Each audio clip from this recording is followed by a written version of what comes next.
My thoughts on the racist meme that was the end of a video that Donald Trump posted on his Truth Social private post overnight that stayed on his account for 12 hours despite like repeated outcry and condemnation from Republicans, many members of MAGA, someone who called in to C-SPAN and says, "Oh my God, I voted for this man three times. I apologize." People on MAGA going crazy.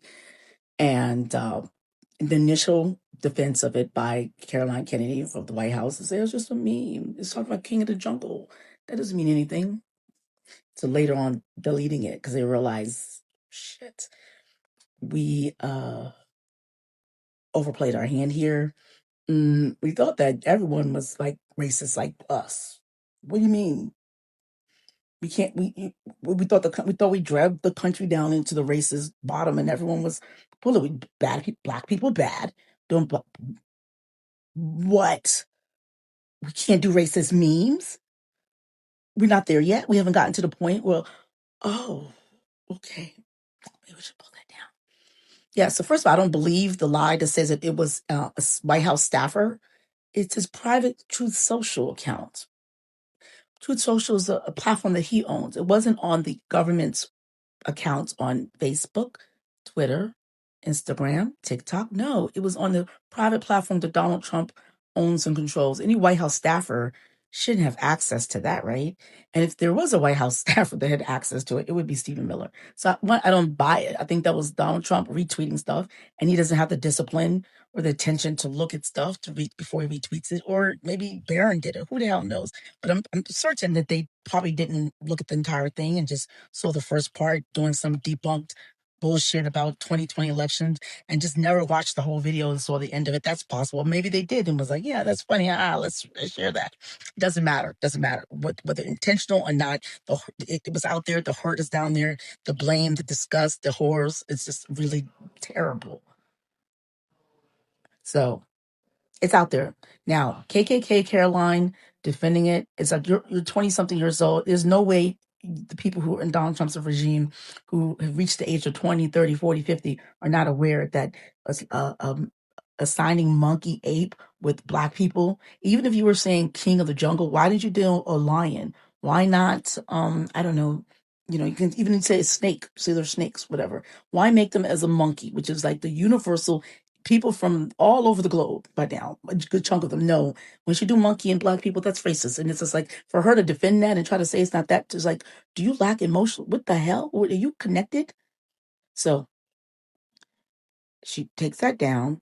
And you might say, why would she defend that? It's because that Donald Trump does not apologize for anything. He has personalities. I'm not a psychiatrist, but he has trappings and leanings of a psychopath, sociopath, malignant narcissist. He's sadistic. He takes pain and pleasure in seeing other people hurt. Seemingly, that's according to his actions. He's racist, xenophobic. He is the bottom of the bottom in terms of human beings. I read the Jeffrey Epstein files. Jeffrey Epstein thought he was disgusting. He was like, ill. So, and allegedly, according to the Epstein files, he enjoys relations with children and enforced some children to have relations, threatening for telling, and had a baby with a 13-year-old, allegedly, reportedly, according to the Epstein files. And everyone knows he's disgusted. And in the meantime, while everyone knows he's disgusting, he's trying to push himself on us, trying to slap his name on all these things, on park passes, on arcs, ballrooms, Kennedy centers, coins, the New York tunnel, all sorts of stuff, trying to force his legacy because he knows he can't win the Nobel Prize. And that's what get to it. Barack Obama lives rent free in him.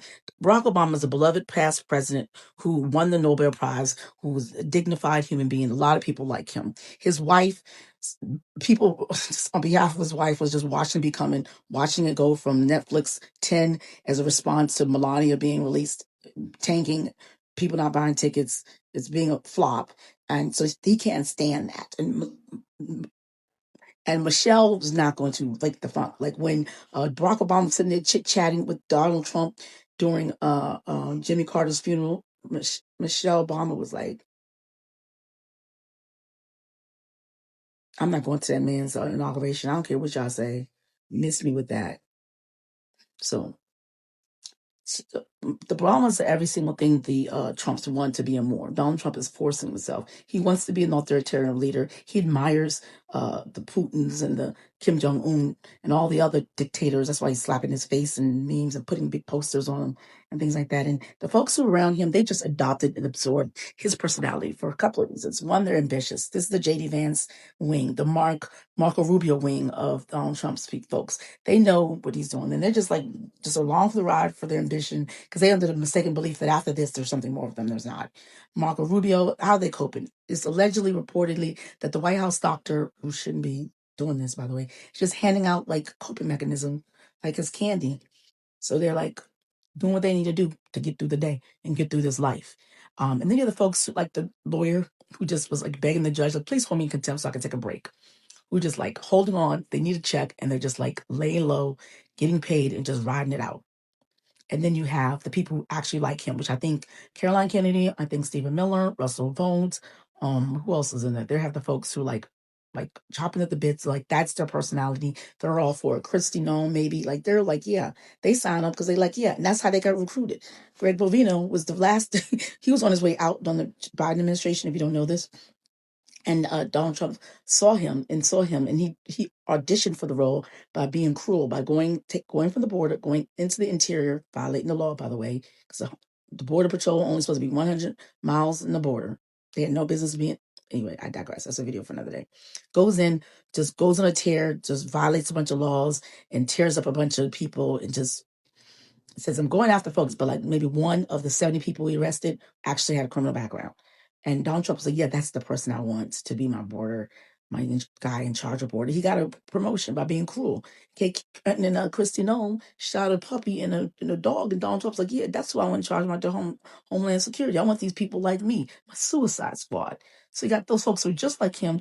Then you have the folks who are just ambitious, and then you have everyone just holding on. Those are the people working for him. So amongst the people who are just like him, they adopt and absorb his personality. This is so when someone like a Greg and Alex Preddy would get shot, they're going to say, oh, immediately, without thinking about the facts, will assign him as an assassin, which is a legal term to say he's made the intent to go there specifically to take out agents.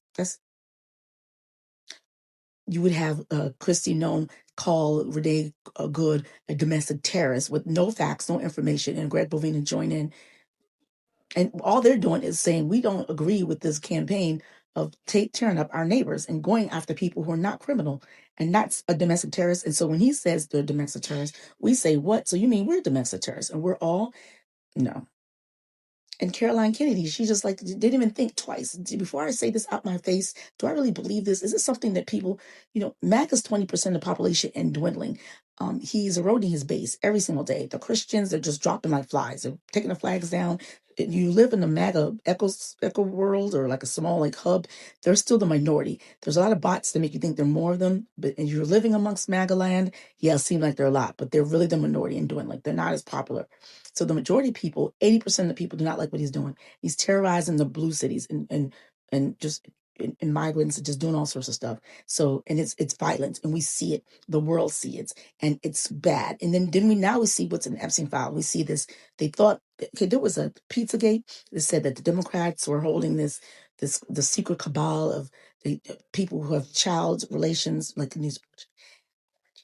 And but it turns out, no, it's Donald Trump and all those guys. Have you seen all the people in there? All the professionals. It's them. Yeah, Clinton was in it, but Clinton was like, yeah, put me on public profile. Put me on a public hearing. I'm not doing no hearing in no back door, please. The back door is where you realize that, damn it, they really had no intelligence to go blow up those boats.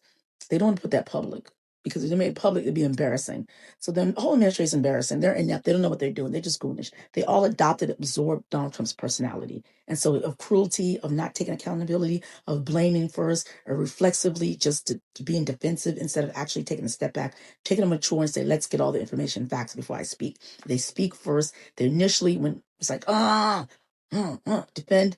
And then, oh shit, this is not a good take, is it? That means they shouldn't be empowered. They don't have the ability, the knowledge, the just poor judgment, would this be the end? I don't know. I hope so. We'll see. Those are my thoughts on it. I had a long day today. I wasn't able to really digest it, and I had something to do that I just got done. Let's discuss below. What are your